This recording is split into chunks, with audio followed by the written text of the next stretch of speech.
नमस्कार, किसान समाचार में आपका स्वागत है। मैं हूं साइमा खान। सबसे पहले नजर हेडलाइंस पर। केंद्रीय मंत्री पुरुषोत्तम रुपाला ने कहा कि 21 और 22 जनवरी को गुजरात अहमदाबाद में ग्लोबल फिशरीज सम्मेलन का होगा आयोजन। सम्मेलन में देश विदेश से करीब 5000 प्रतिनिधि लेंगे हिस्सा। इस क्षेत्र में भविष्य की चुनौतियों और संभावनाओं पर मंथन करना है सम्मेलन का मकसद। प्रधानमंत्री मोदी ने बुधवार को प्रमुख सरकारी योजनाओं का लाभ सुनिश्चित करने के लिए विकसित भारत संकल्प यात्रा की शुरुआत। आवास, खाद्य सुरक्षा, स्वच्छ पेयजल जैसी कल्याणकारी योजनाओं को लेकर गरीबों, किसानों को जागरूक करने के लिए खूंटी में आईईसी वैन को भी किया रवाना।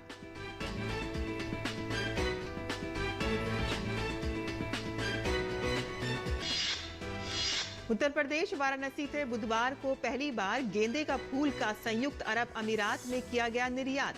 एपिडा के चेयरमैन ने वर्चुअली फ्लैग ऑफ करके भेजा गया लगभग 400 किलो गेंदे का फूल। अब फूलों के विदेश जाने से किसानों का एक और वर्ग भी बन गया है निर्यातक। और अब समाचार विस्तार से।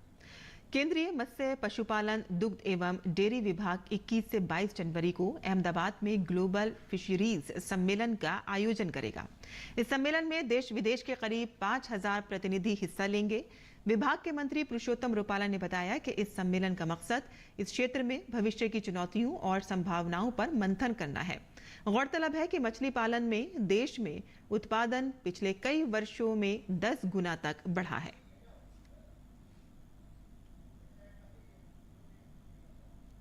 इंटरनेशनली उसमें क्या संभावनाएं हैं, क्या चैलेंजेस हैं, उन सभी का मंथन करने के लिए ये वर्ल्ड लेवल का एक ग्लोबल कॉन्फ्रेंस और वर्ल्ड फिशरीज डे के मनाने के उपक्रम में उसी प्रकार से मनाने का निर्णय लिया है। और उसमें विदेश के डेलीगेशन, हमारे नेशनल जो भी इसमें व्यापारी होगा, प्रोसेसर होगा, जितने भी वेंडर्स होंगे, सारे स्टेक होल्डर मतलब नेशनल और इंटरनेशनल सभी को एक मंच पे लाने का हमारा प्रयास होगा। हमारे सारे पॉलिसी मेकर्स भी वहां होंगे। प्रधानमंत्री ने प्रमुख सरकारी योजनाओं का लाभ सुनिश्चित करने के लिए बुधवार को विकसित भारत संकल्प यात्रा शुरू की। इस यात्रा के अंतर्गत खूंटी में आईईसी वैन को भी रवाना किया गया ताकि लोग जागरूक हों और स्वच्छता सुविधाओं, आवश्यक वित्तीय सेवाओं, बिजली कनेक्शन, एलपीजी सिलेंडरों तक पहुंच, गरीबों के लिए आवास, खाद्य सुरक्षा, उचित पोषण, विश्वसनीय स्वास्थ्य देखभाल, स्वच्छ पेयजल और अन्य जैसी कल्याणकारी योजनाओं का लाभ उठा सके। दशकों तक हमारे देश में सोशल जस्टिस, सामाजिक न्याय और सेक्युलरिज्म न जाने रोज सुबह शाम इसके गीत तो बहुत गाए, बयानबाजी बहुत होती रही। सच्चा सेक्युलरिज्म तभी आता है जब देश के किसी भी नागरिक के साथ भेदभाव की सारी संभावनाएं खत्म हो जाए। सामाजिक न्याय का भरोसा तभी मिलता है जब सबको बराबरी से, समान भावना से सरकारी योजनाओं का लाभ मिले। और इसी सोच के साथ अब आज से विकसित भारत संकल्प यात्रा शुरू हो रही है। ये यात्रा लोगों के पास जाने, जागरूकता पैदा करने और स्वच्छता सुविधाओं, आवश्यक वित्तीय सेवाओं, बिजली कनेक्शन, एलपीजी सिलेंडर तक पहुंच, गरीबों के लिए आवास, खाद्य सुरक्षा, उचित पोषण, विश्वसनीय स्वास्थ्य सेवा, स्वच्छ पेयजल जैसी कल्याणकारी योजनाओं का लाभ प्रदान करने पर केंद्रित है।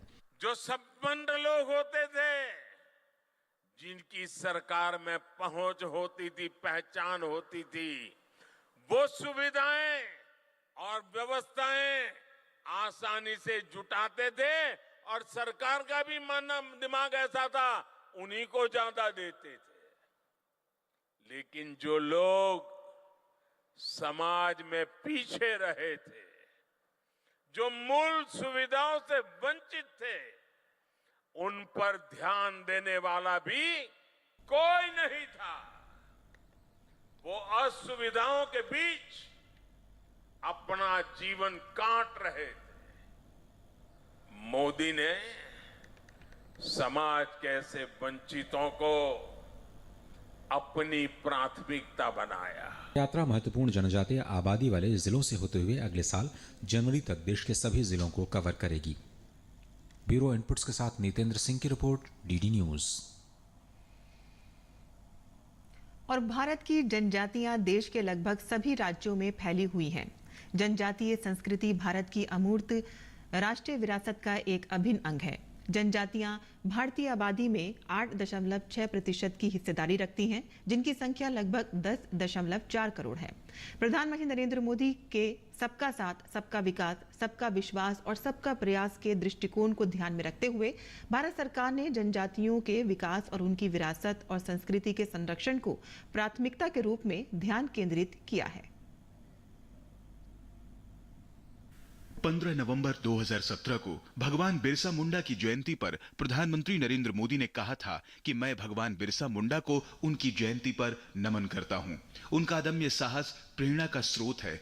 भगवान बिरसा मुंडा के जीवन से प्रेरित होकर हम अपने आदिवासी समुदायों के सशक्तिकरण की दिशा में काम कर रहे हैं, जो भारत का गौरव है।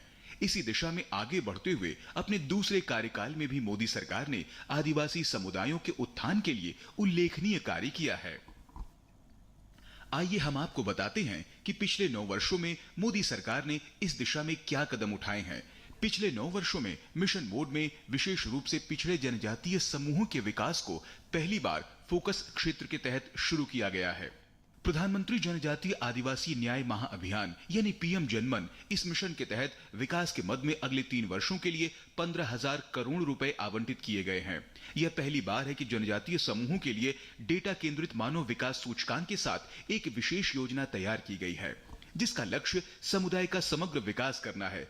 जनजातीय लोगों की एक अन्य ऐतिहासिक अवसर भगवान बिरसा मुंडा की जयंती पर 15 नवंबर को जनजातीय गौरव की खुशी मनाने और जनजातीय स्वतंत्रता सेनानियों को श्रद्धांजलि देने के लिए जनजातीय गौरव दिवस के रूप में घोषित किया गया है।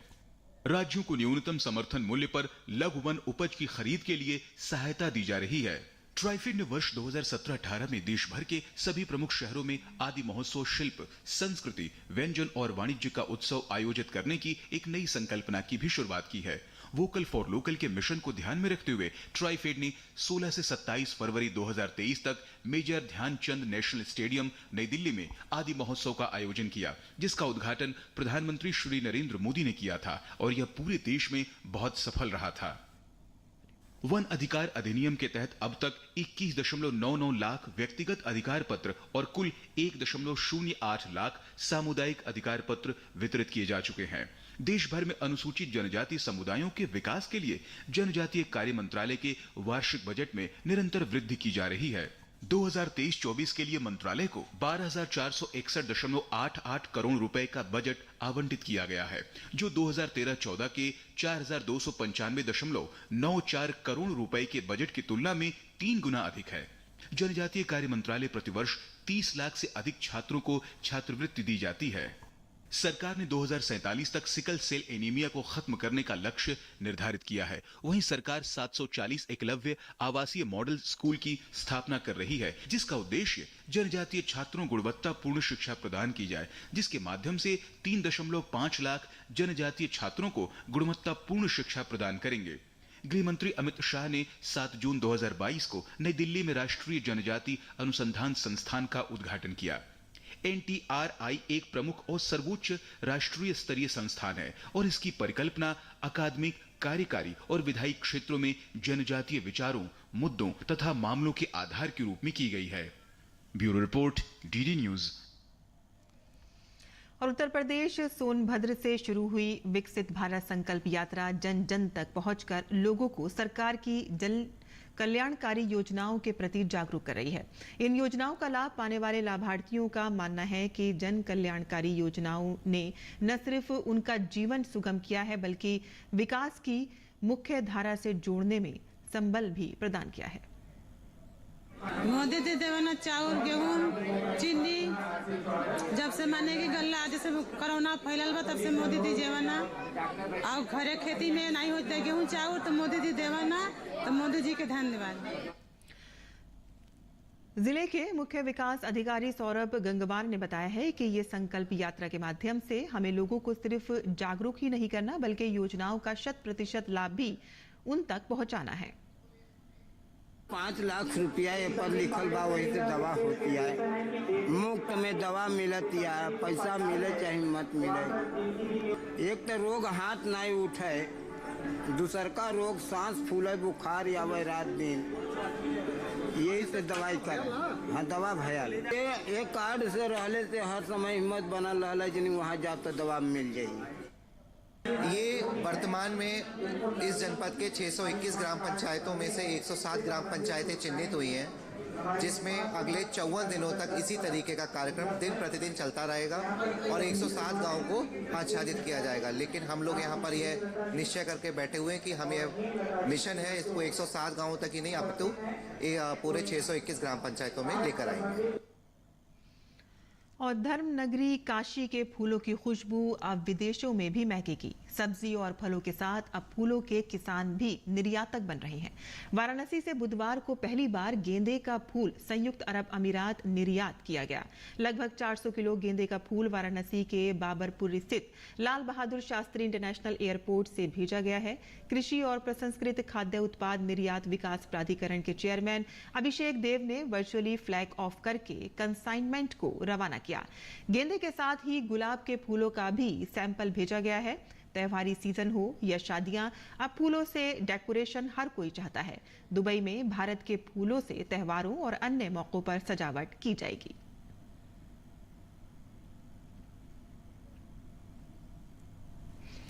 कृषि और किसान कल्याण विभाग ने पिछले दिनों स्वचालित कृषि समाचार निगरानी और विश्लेषण के लिए पहला आर्टिफिशियल इंटेलिजेंस प्रयास कृषि 24/7 विकसित किया है। कृषि 24/7 प्रासंगिक समाचारों की पहचान करने, समय पर चेतावनी देने और किसानों के हित सुरक्षित रखने के लिए त्वरित कार्रवाई करने में विभाग को मदद देगा। इस पहल का शुभारंभ करते हुए कृषि और किसान कल्याण मंत्रालय में सचिव मनोज आहूजा ने कहा कि इसका उद्देश्य ये है कि समाचार निगरानी प्रणाली गतिशील हो, सूचना के बदलते परिदृश्य के अनुकूल हो और किसानों को बेहतर ढंग से जानकारी उपलब्ध कराने में सक्षम हो। कृषि मंत्रालय ने कहा है कि इससे बेहतर नीति निर्माण के जरिए कृषि क्षेत्र में सतत वृद्धि को भी बढ़ावा मिलेगा।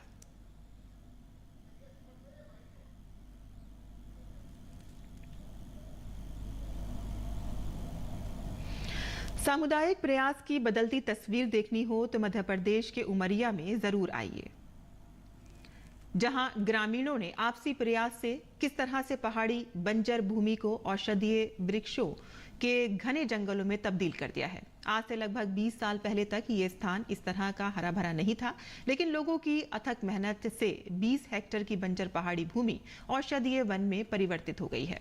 ये प्रयास है जिले के 2 गांव ग्राम अमुआरी और तुम्मा दर के लोगों के, जिसने पतलेश्वर धाम इतना खूबसूरत हो गया है कि अब धार्मिक के साथ साथ पर्यटन के लिहाज से भी विशेष महत्व रखता है। जिले के ग्रामीण अंचल के निवासी पर्यावरण के संरक्षण का काम स्वेच्छा से करते हैं, जिसकी जीती जाती वानगी प्रस्तुत करता है आकाशकोट अंचल की तराई में आबाद पतलेश्वर धाम।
हनुमान की प्रतिमा के साथ साथ 2 बड़े तालाबों का भी निर्माण कराया है, जिससे पतलेश्वर धाम का दृश्य अत्यंत रोमांचकारी हो जाता है।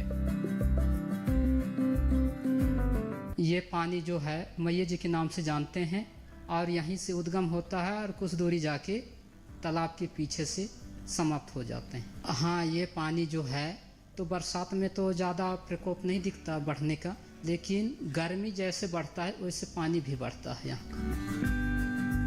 पर्यावरण और प्राकृतिक संसाधनों के उपयोग पर मानव जीवन का जितना हक है, उतनी ही जिम्मेदारी इसे बचाने और संरक्षित करने की भी है। यही संदेश ग्राम अमुआरी और तुम्बादर के ग्रामीणों ने दुनिया को दिया है। सरकारी प्रयासों के साथ साथ प्रकृति पर्यावरण के संरक्षण के लिए पतलेश्वर धाम की तर्ज पर अगर लोग सामुदायिक भावना के साथ काम करने सामने आए तो पर्यावरण विनाश के सारे दरवाजे खुद ब खुद बंद हो जाएंगे। गुड न्यूज जज्बा इंडिया के लिए उमरिया से अरुण कुमार त्रिपाठी के साथ ब्यूरो रिपोर्ट, डीडी न्यूज। और किसान समाचार में अब बात करते हैं मंडी भाव की और आइए देखते हैं कि क्या रहा देश भर की मंडियों का भाव।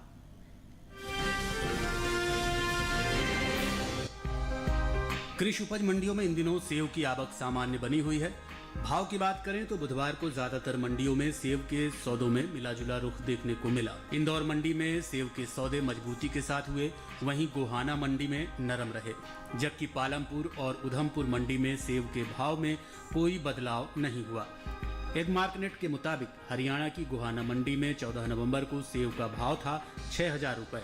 15 नवंबर को इसके भाव में 3,000 रुपए की भारी गिरावट आई और भाव 3,000 रुपए पर आ गया। वहीं हिमाचल प्रदेश की पालमपुर मंडी में बीते 2 दिनों के दौरान सेव के भाव स्थिर रहे।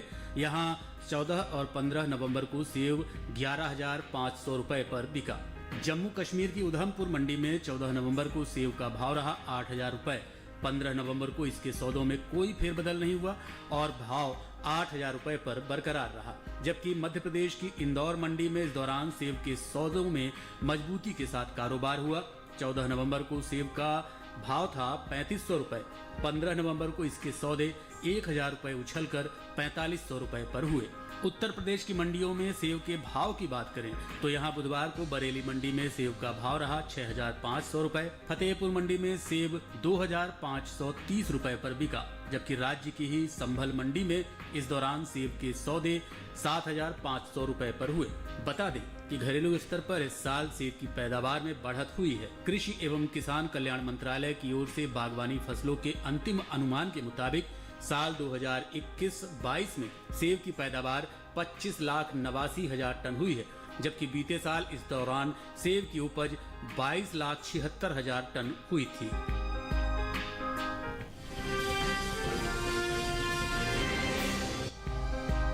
बुधवार को ज्यादातर कृषि उपज मंडियों में टमाटर की आवक सामान्य देखने को मिली। भाव की बात करें तो 15 नवंबर को पुणे, जोधपुर और लुधियाना मंडी में टमाटर के सौदे मजबूती के साथ हुए। वहीं जालंधर सिटी मंडी में टमाटर के भाव नरम रहे, जबकि इंदौर मंडी में इस दौरान टमाटर के सौदे बिना किसी फेरबदल के साथ हुए। एक मार्कनेट के मुताबिक मध्य प्रदेश की इंदौर मंडी में 14 नवंबर को टमाटर का भाव रहा 2,000 रुपए। 15 नवंबर को इसके भाव में कोई बदलाव देखने को नहीं मिला और भाव 2,000 रुपए पर बरकरार रहा। जबकि महाराष्ट्र की पुणे मंडी में इस दौरान टमाटर के सौदों में मजबूती के साथ कारोबार हुआ। यहां 14 नवंबर को टमाटर का भाव था 1,700 रुपए। 15 नवंबर को इसके सौदे 300 रुपए उछलकर 2,000 रुपए पर हुए। पंजाब की जालंधर सिटी में 14 नवंबर को टमाटर का भाव रहा 1,000 रुपए। 15 नवंबर को इसके सौदों में 200 रुपए की गिरावट आई और भाव 800 रुपए पर आ गया। वहीं राज्य की ही लुधियाना मंडी में टमाटर के भाव में उठाव देखने को मिला। यहां 14 नवंबर को टमाटर का भाव था 1,500 रुपए। 15 नवंबर को इसके सौदे 1,000 रुपए उछलकर 2,500 रुपए पर हुए। राजस्थान की जोधपुर मंडी में 14 नवंबर को टमाटर का भाव था 1,400 रुपए। 15 नवंबर को इसके भाव में 400 रुपए की तेजी आई और भाव 1,800 रुपए पर जा पहुंचा। बात टमाटर की पैदावार की करें तो इस साल टमाटर की पैदावार में कमी देखने को मिल सकती है। कृषि मंत्रालय के बागवानी फसलों के लिए जारी पहले अग्रिम अनुमान के मुताबिक साल 2022-23 में टमाटर की पैदावार 20.62 मिलियन टन हुई, जबकि पिछले साल की समान अवधि के दौरान टमाटर की उपज 20.69 मिलियन टन रही थी।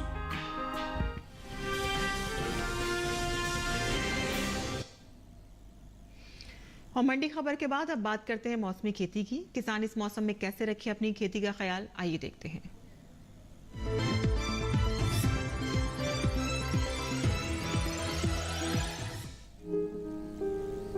हिमाचल प्रदेश में टमाटर की तुड़ाई करें। किसान सेब की तुड़ाई कर सकते हैं। यहाँ धान के खेत में पर्याप्त नमी बनाए रखें। इस समय मूंग के खेत में निराई कर लें। वहीं बैगन के खेत में निराई और गुड़ाई करें। बैगन के खेत में जरूरी उर्वरक डालें। हिमाचल प्रदेश में शिमला मिर्च के खेत में निराई और गुड़ाई कर सकते हैं। किसान शिमला मिर्च के खेत में जरूरी उर्वरक का इस्तेमाल कर लें। यहीं गाजर की बुआई करें। इसके अलावा शलगम की बुआई कर सकते हैं। हिमाचल में मटर की बुआई करने का ये उचित समय है। इसके साथ ही मशरूम के खेत में पर्याप्त नमी बनाए रखें। किसान उड़द की कटाई के बाद खेतों में निराई कर लें। उत्तराखंड में सरसों के खेत में निराई और गुड़ाई कर लें। सरसों की बुआई का समय सही है। साथ ही सूरजमुखी की बुआई भी कर सकते हैं। अभी प्याज की रोपाई करें। इसके अलावा चने की बुआई करते रहें। यहीं तिल की बुआई कर लें। उत्तराखंड में गेहूं की बुआई करें। गेहूं के खेत में जरूरी उर्वरक डाल सकते हैं। गेहूं के खेत में सिंचाई करें। किसान जौ की बुआई कर लें। इस समय लहसुन की बुआई करते रहें। धान की तैयार फसलों की कटाई करें। उत्तराखंड में अमरूद के खेत में सिंचाई कर लें। किसान मटर की बुआई कर सकते हैं। उत्तराखंड में गाजर की बुआई करें। इसके साथ ही मूली की बुआई कर लें।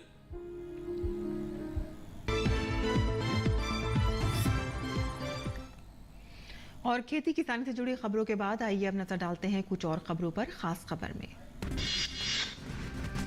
प्रधानमंत्री नरेंद्र मोदी ने अपने इंस्टाग्राम अकाउंट पर एक वीडियो शेयर किया है। इसमें वो 2 बच्चों को दुलारते नजर आ रहे हैं। अपने इंस्टाग्राम अकाउंट पर इसे शेयर करते हुए पीएम मोदी ने लिखा कि मेरे युवा दोस्तों के साथ कुछ यादगार पल।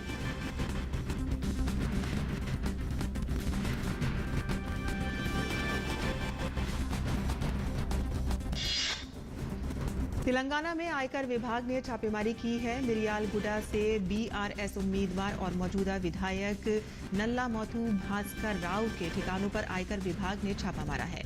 नल्ला मोथू भास्कर राव के करीबियों के ठिकानों पर भी छापेमारी हुई है। राजस्थान के श्रीगंगानगर जिले के श्रीकरणपुर विधानसभा सीट पर चुनाव स्थगित कर दिया गया है। कांग्रेस प्रत्याशी गुरमीत सिंह कुन्नर के निधन के बाद इस सीट पर चुनाव स्थगित हुआ है। निर्वाचन आयोग द्वारा नई तारीख की घोषणा के बाद ही मतदान होगा।